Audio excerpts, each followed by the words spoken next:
Cool, and we are live today on the Gamification Revolution. Hello, everybody. My name is Ivan Kuo, and I'm the managing editor of Gamification Co. And Gabe's having a little trouble getting on the show today, so we're going to begin today. With me here is my guest, Karl Dunn at TBWA Chiat and Day. How are you going, Good, thanks, Carl? mate. How you doing, Ivan? Great, Excellent. great. I'm doing awesome. Excellent. So I'm here to talk to you today about the awesome little thing you have called GT All right. Academy. So could you share with our folks about what it is that Sure is? thing. Well, GT Academy is a reality TV show that we do at the advertising agency as part of the advertising and marketing that we do for my client, which is Nissan for North America. And basically, the reality Mhm. show is a collaboration between Nissan and Sony PlayStation, and it's using the game Gran Turismo, hence GT of GT Academy. And what we do is we take Yeah. the top GT Academy drivers that we find through a competition, and we take them out to, we take 12 of them out in this last season. We took 12 out to Silverstone, and then we teach them to be race car drivers for real, and then whoever wins it goes pro and joins the Nissan Nismo International Race Team as a real for real pro race car driver. So Cool, cool. I'm interested in sort of how this sort of idea came to be in the first place. Was it Nissan who wanted to partner up with Gran Turismo, or did it work the other way around? How did this, idea come to well, be? according to the legend, that it was a guy from Nissan called Darren Cox who works in, he's in the upper echelons of Nissan, and he has a huge Right. passion for performance and motorsport. And it's something that we really want to, it's something that Nissan has been wanting to put forward more as part of the brand because we're actually really good at that stuff and then nobody knows about it. So he meets a guy in a bar from Sony, and they get talking. And Darren's a huge, Gran Turismo fan, and they kind of get talking. And they're like, "Hey, do you think it's actually possible that these guys who are so awesome online, we could actually take them and the skills Yeah. they've got and chuck them in a car and actually see if they can do this for real?" And so it was kind of born out of that. A meeting in a bar over some beers, as many great ideas happen, in history. Yeah. Right. And clearly the show has been very successful, right? You've spawned, from what I remember, just a couple of people who are actually becoming pros now, right? Yeah, it yeah, So, yeah, it's done extremely well. There's actually now a European division which has most of the European countries, and then there are special ones for Germany and for Russia. And so those mhm, are three other, divisions of it. South Africa has its own show now, the Middle East, and now I believe Mexico is the next one that's going to start and pick it up. So and in some of these regions, we've been running for 3 seasons now, or 4 seasons. So what's happening is there's this kind of right, fraternity of GT Academy graduates who are like mhm, becoming top race car drivers. The first champion was a European guy, Luis Ordonza, and he went his first year out, he placed second at the 24-hour Le Mans. And that's kind of when the racing world went, "Oh, wow, hang on, maybe these guys have got something here." And since then, there's just been this steady stream of phenomenal gamers who've gone through the program and come out and started racing. So we're producing some incredible talent. There's actually one guy, um, Jan Mardenborough, who's another European winner. And Jan is so fast. Like, this guy is so good. They've actually put him up into Formula Threes now because most of the graduates race in stock car. And he's gone on to, they're actually trying him out his first season in Formula 3 because he's so fast. And he's actually in the middle of the pack of Formula 3 guys, and he's never driven in Formula 3 before. He just kind of got into it. So we're finding some pretty exceptional talent coming out. And even what's really interesting is some of the guys who come second or third on the show who don't join the Nissan team have been spotted by other companies and brought onto their driving teams. One of the mhm, guys, Sean Johnson, who is he came second in season 2 of the American show, now drives for Porsche, and he's one of their big upcoming drivers on Porsche. So it's kind of interesting. Like, people are going right, into racing world, and GT Academy is seen as this kind of hothouse now of talent. yeah. I want to dovetail that with that's common here about if you're a good gamer but a horrible driver, then how does that translate, right? I'm wondering if, from your perspective, if you think that if the success of these drivers, if that's a testament to um, the how good a simulator Gran Turismo is, or if these people are just meant to be in the first place. What's your thoughts on that? It's a bit of both. As far as the game goes, Gran Turismo, they've just launched version 6 now, and it's Yeah. incredible. I mean, we were talking to the driver trainers at Silverstone. I mean, these are the guys who train the greatest like upcoming drivers in the world, and they know Silverstone back to front. They live there practically, and even they've been saying on version 6, it's like wow, it every single turn and character of the track, they've nailed it on Gran Turismo. They said it's phenomenal. So definitely driving on that is driving on the game is about as close as you can get to the real thing. It's so close. So you've got definitely that aspect of it. Sony do a knockout job with the game, but um, there is just some incredible raw talent that comes through from the drivers. I mean, some of the guys, like I mean, we take the top. I think we start out with the top 32 lap times to get it down to 12 to take over. And some of those guys in the top 32, and they're not great drivers when you stick them in a car. They just aren't. But all the guys who make it over to Silverstone, they're all good. They've got skills. They're just straight out of the box. A lot of them have had driving experience. I mean, if you're a big fan of the game, you're usually a big fan of driving in real life. So a lot of the guys have some kind of track experience. It might be karting, cross track. They've done something. A couple of the guys have even come from racing families. But we've had dudes who've done very well, not won it, but done really well, who've never been on a track before, who've never driven stick before. It's pretty incredible. I mean, to have never driven stick and get in the car and it's just like the game is pretty amazing. So yeah, I think it's a bit of both. Yeah. Great.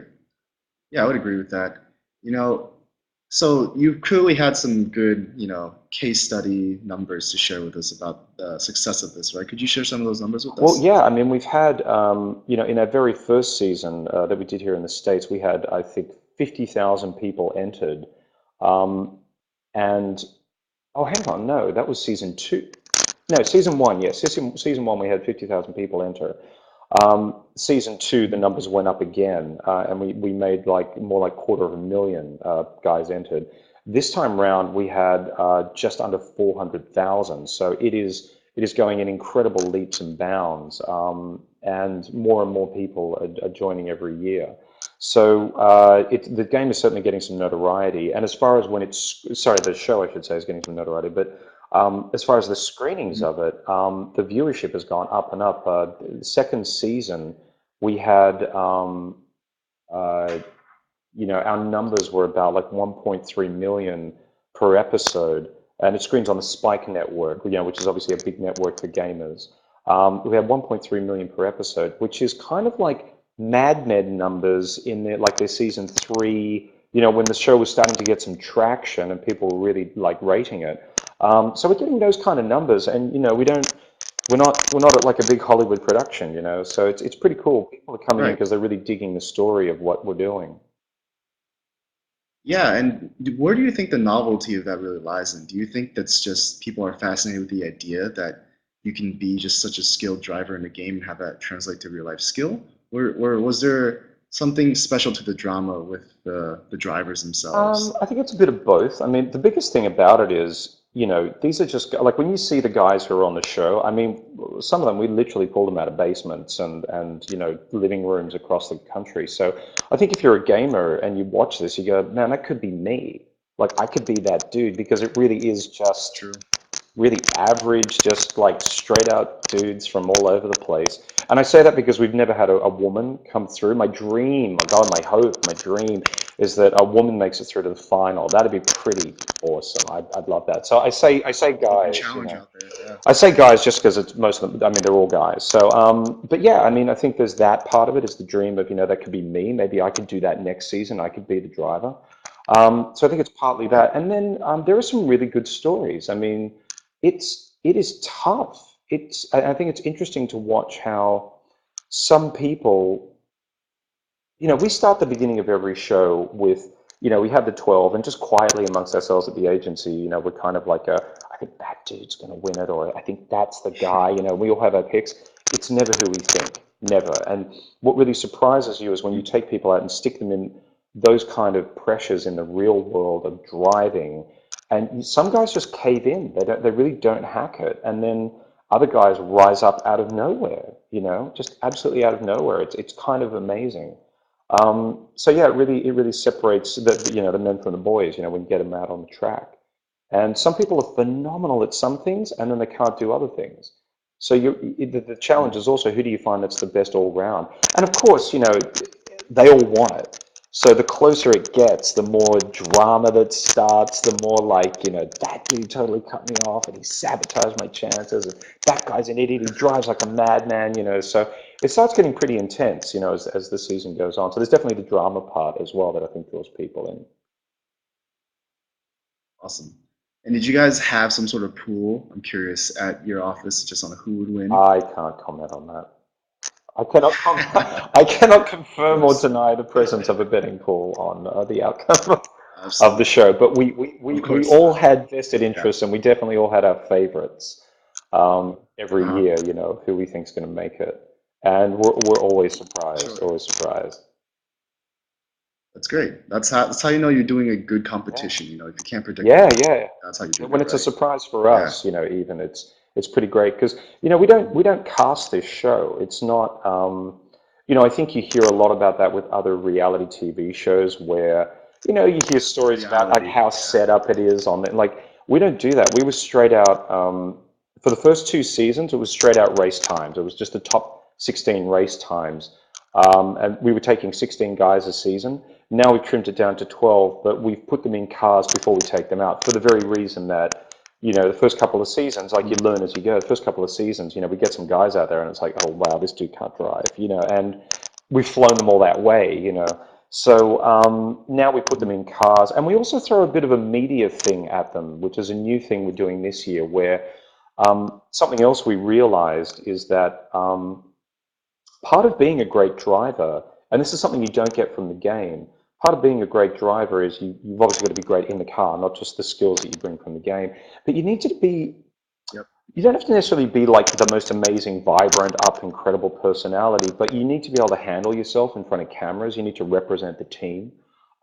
So we started introducing a media component and something we call soul, like that like the person's got to have a bit of soul to them as well. But if you can't drive, you're never going to win. It doesn't matter how interesting you are as a person. So we've got a little bit, of a different criteria with season 3, but straight up, you've got to be a Right. phenomenal driver to win this thing. Yeah. Yeah, and based off the criteria, Mike, Dutch asked before, what's the selection process like? Is it merit-based casting? Would you say it like that? How did you choose and who's gonna Well, get the on? first two seasons, like I said, it was just race times. It was all about who's the fastest gets to go. This time round, Yeah. we took guys like who, obviously, the top 32 lap times. So straight up, it's the top 32 times are the ones who come to New York for the national finals, which is where we had it this year. Previously, Right. we've done it in Comic-Con. This year, we had it in New York in Times Square. So straight up, it's that. And then once we get the guys in the cars and we do some more work with them, then we take their benchmark times on the sleds, on the game when they first arrive to see, okay, who's handling it under pressure now away from their bedrooms or wherever. But then we take them out onto the track, and then the guys who are not good drivers, we got rid of straight away. So that was definitely part of it. And Yep. and then as far as the media component of it and the soul component of it, that's something that really comes into play once you get your final 12. There Right. was, yeah, the final 12 guys really had to be phenomenal just to make it to Silverstone. And even in this season, we have a kart race in the first episode of season 3, where we take, some of the last, like the guys who were kind of on the bubble, which is a term we use a lot, who were sort of wondering, okay, does this guy really have it or not? And we have this kind of amazing kart race where we settle it and get 2 guys out of that to make our final 2 to take the 12 over. So it's it's definitely all on the driver once they get there, but once they're there, it's really about the personality, because your personality dictates your dedication, your how much are you willing to just go balls out to like make something happen. Like some guys really cave in quickly. I was surprised. So, the personality definitely is kind of what drives it as well, because it drives the whole physical aspect of it too. Did I answer the question? I feel like So I kind of went off somewhere on like, I hope that answers the question. that's Yeah. yeah, yeah, absolutely, yeah. I have another question here from Kevin, who's asking, do you potentially seeing this as something working for other sports like the NFL, NHL, NBA, or anything else?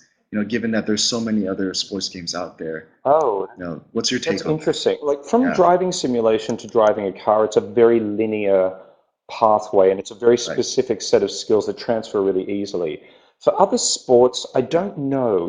I mean, the physical condition you have to be in to play like, basketball or football or stuff. I mean, you've got to be, like, we shoot this other thing called the Heisman House, where we get all the mhm, Heisman winners. I mean, just briefly, we do a lot of stuff with sports with Nissan, and it's basically the Heisman is the best rookie of the year is given this award every year. And, when you look through the years, and they've been giving this award out for decades, um, basically the best football players in the game in history have all been Heisman guys. So we shoot this Heisman House thing, and man, the guys who are like the Heismans who are currently playing, they are they yeah, are gladiators, man. They are superhuman. It's like you just stand there. I mean, I'm 6'3", and I'm looking up at all these guys like, wow, you feel a little bit less of a man when you stand next to them. So I don't know. I mean, I don't know if I think something that definitely does transfer, and we saw this with GT Academy, is the concentration is something that was really phenomenal that the gamers had that was very unique to them, that they just dropped into the zone. And yeah, that's something that takes a long time to teach a guy if he just goes around a track. It takes like 2 years. All the guys come and they've been playing Gran Turismo for like 10 years, some of them more. So they have the so zone yeah, straight away. insane. So they've got that. Yep. And the other thing about them that I thought was really interesting was they were egoless. Like, they didn't come in as rock stars. They didn't come in as like, they were very humble and very teachable, which the driving instructors said was kind of amazing and wonderful because you could really, excuse me, you could really grow them very quickly. So if you like these kind of mental aptitude things, I think those transfer out from gaming, but for other physical Sure. games, I don't know. I think you need to be a bit of a gladiator to pull that off, I think. Mhm. Yeah, great. And I'm also curious about this fact, and I want to clarify. So you work with Nissan, right? But you're at TBWA. Correct, yeah. Is that right? Mhm. So is your primary affiliation with Nissan? Is that right? Or TBWA? Oh, no, it's with TBWA. That is my agency that employs me. And so TBWA Chiat Day is a very Yeah. famous agency here on the west coast of the States, and it's been around forever. We have Apple, Gatorade, Nissan, obviously, our big, really big clients, and a host of Mhm. other clients like Southwest Airlines and other things. But we've done kind of phenomenal work throughout the years. I mean, the 1984 ad for Apple where the girl comes running up in the, she swings the hammer, it goes through the screen. The hammer. Yeah, I mean that's Mhm. that's that's Shy at Day, and they've been pumping out work at that level of pop culturedom for decades. So that's where I work. Those are the people I work for. But I'm the creative director for Nissan exclusively. So I just work on Nissan. And my job is to Okay. gather the best creatives I can to work on the account and do the best work. Right. Yeah. So since your primary affiliation is with TBWA, I'm curious about sort of their sentiment towards, this simulation recruitment thing succeeding.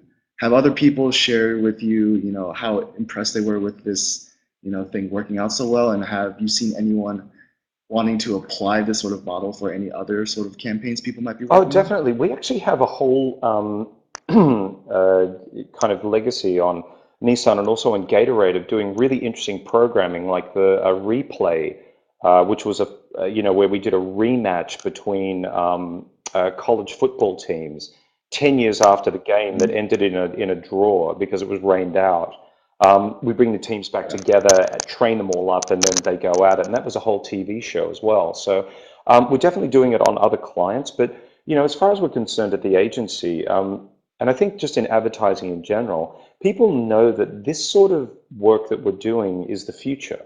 Yeah. Entertainment-based advertising work for clients is where it's all going. So, we're trying as much as we can at the agency to be on point with that. We do a lot of really interesting social stuff online for a lot of our other clients. So, I mean, something as big as Replay or something as big as GT Academy, you need a big client. You need a lot of money behind it to Carl pull might have something been a like little this off. frozen. But we're definitely doing some really interesting work on our other clients as well, where we can.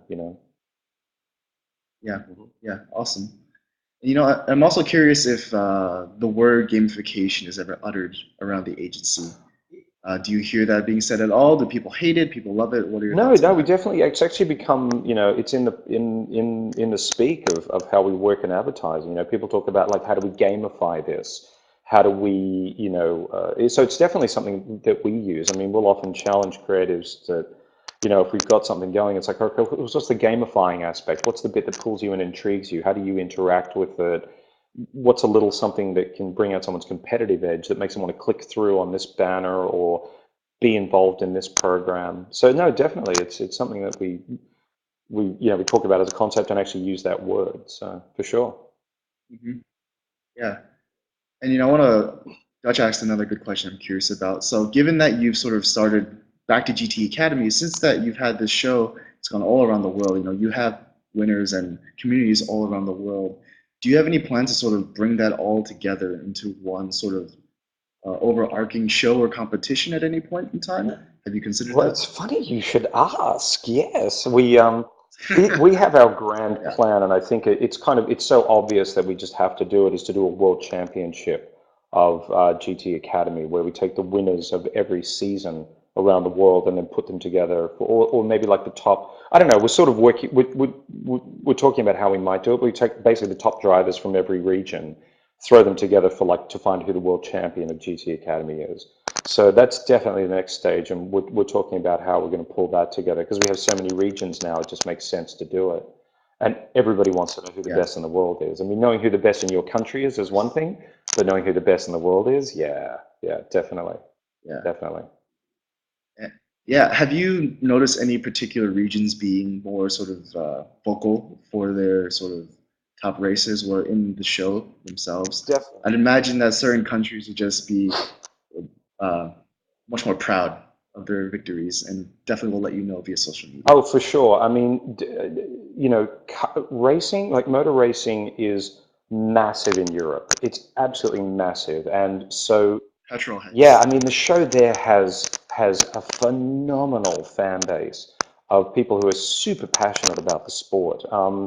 And they grow up with car racing there in a way that we just don't. Well, I say we, the royal we, but this is my country now as well. So, like the way that we don't grow up with it here in the States, where you know, in America, it's like NASCAR is like the big car racing thing. So kind of motorsport Yeah, racing is it's not as big here as it is in Europe. So the European shows, like the European division, the Russian, the German division, they're like rabid fans, absolutely rabid fans for it. But yeah, the Middle East, super passionate about motor racing. They love it. I mean, it's a relatively new thing compared in the history of motor racing everywhere around the world. It's relatively new in the Middle East, but they love it. And so we're getting some pretty passionate people out of there as well. And of course, like, as soon as we can kick off South America, the better, because South America, yeah, you've got Senna. Senna huge. is a continental hero there. And not just to like Brazilians, but South Americans. I mean, he's an incredible driver. Was an incredible Yeah, I driver. saw that documentary Yeah. on Netflix. Yeah, the documentary on Senna is phenomenal. It's such an amazing story about an incredible man, and he's just absolutely massive there. So, yeah, I mean, I think we definitely have other parts of the world where we have more passionate fans, but it's growing here in the States. And our big push now Yep. in the States is to get more traction behind people getting into motorsports here in America. Because there's actually a huge circuit here in the States, but it doesn't get the kind of loving that the Yeah, circuit in Europe gets. yeah, yeah.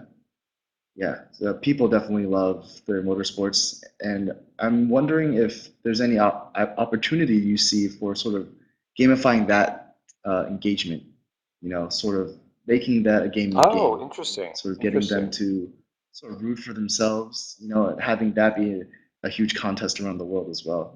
Not with just the racers, but with the fans as well. There's a huge opportunity there. Thoughts on that? Excuse me, definitely. I mean, we would, as we build programs, we always work out like how do we get, we always call it the social side when it's not the actual physical, it's like the social side of the campaign or the social side of the work is, socially how we do that, like how we would engage people, how we would gamify it, how you can make a competition where, you know, um, maybe the biggest fan, like what you would do is maybe find, okay, you've got the best driver from every country. Now, who's the best fan from every country? And you bring that fan over for, if we could organize a World Series, we'd love to do that as well. And you could kind of make the fandom its own thing because I think, you know, sports don't exist without the fans. The fans are what make it. So I think that in it, I think it'd be kind of amazing to hold a competition where, okay, who's the greatest driver in the world, but who's the greatest fan of the world?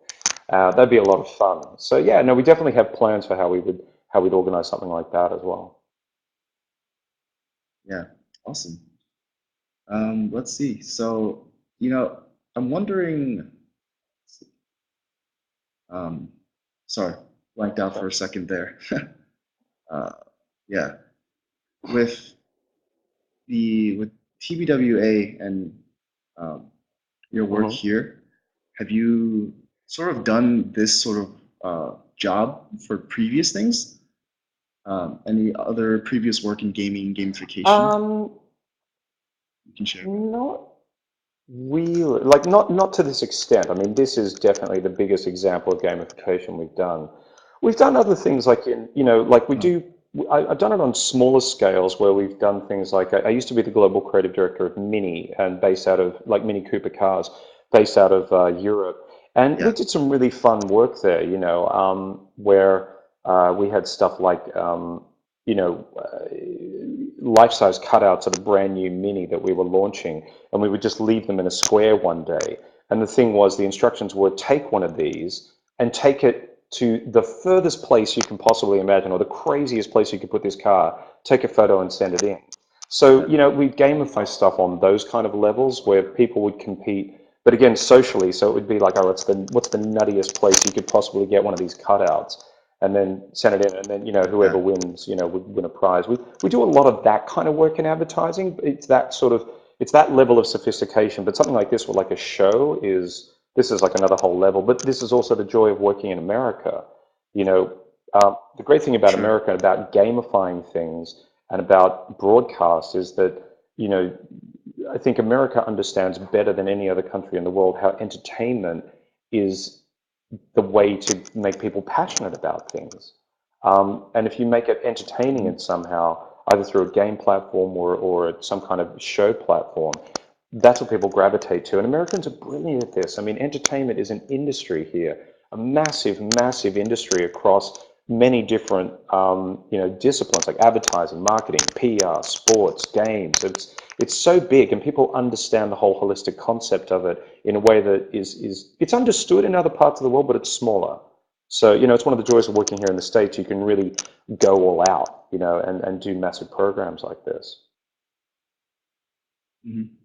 Yeah, and so given that you sort of had this as your first real opportunity to work with a show like this, I'm wondering, as a creative director, if you sort of had any general anxieties about running this game-like contest when you first started, when this idea was presented to you. Could you think of anything No, like it that? was kind of some ideas are just so good. They're so obviously Yeah, brilliant that you just have no doubt. And then the thing is, the idea is once you've got the idea is great. I mean, once the idea is there, it's kind of up to you to wreck it now because the idea itself is so pure, yeah, it can't be denied.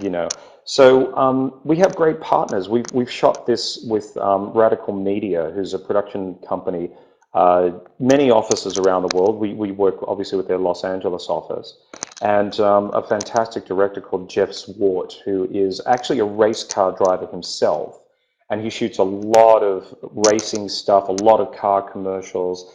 He's kind of the master. The guy is great, and he's just a lovely, lovely man and great to work with. So we've worked with Radical for 3 years on this, and this third season that we did was just lovely. I mean, it was such an easy. everybody know what they had to do. We could kind of push the things we wanted to push because we were all really familiar with it. So yeah, I mean, it's a phenomenal team there. And on the agency side, you know, we have great creatives, great production department. So no, I mean, the pressure's kind of off you by the time it gets to season 3. It's like everybody knows what's up. But I mean, from out of the gate, as soon as the thing went out there, people were intrigued by it and interested by it and watching. So yeah, it's one of those things. It's one of those ideas when people hear it, take a gamer and turn him into a international pro race car driver and make that his new career. People are like, what? You know, it's like a Cinderella story. People fall in love with it. So yeah, not really any concerns about it. You know. That's fantastic. So what I take away from that is that if you have an amazing idea and you believe in it and it'll work, then just execute Yeah. and it'll And be the fantastic, gamers right? came to the party. I mean, that was the biggest unknown for us. Is like, are we going to get enough people to enter? That we're going to have enough good drivers, and have it be an interesting show to watch? You know. And the gamers just, man, they just keep coming Yeah. in bigger numbers every year. So yeah, I mean, there's no show without them. And the gamers have really got behind it, the gaming community. So it's cool. You know, we owe the show to them, really. hmm Yeah, and the game community is amazing, and that's what I'm a part of, and that's what I believe all of us are a part of as well. So, that said, Carl, I think, we've reached the time of our show, the end of 30 minutes. So thank you very much for coming on and sharing your Thank you, story. mate. Thanks very much for having me. And thank you all. Absolutely, my pleasure. And thank you all of our viewers for coming on and watching today. I hope you guys come back next week when we have another guest. So everyone, thank you Cheers. and goodbye. See ya. Very well.